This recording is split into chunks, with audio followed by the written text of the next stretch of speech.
প্রথম আমিনা খাতুন, দ্বিতীয় শাহিনা খাতুন, তৃতীয় সমৃদ্ধি দেবনাথ। তোমাদের পুরস্কৃত করবেন রুকুমপুর মডেল স্কুলের ড্রয়িং এর শিক্ষক মাননীয় তাপন মন্ডল মহাশয়। জোরে তালি, জোরে তালি। আর আমি এদেরকে বলছি, যারা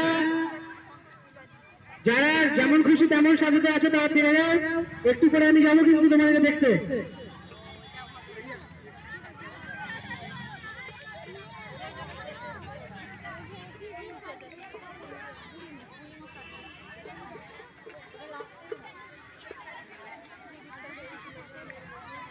এরপর 50 মিটার দৌড় গ্রুপ বি বালক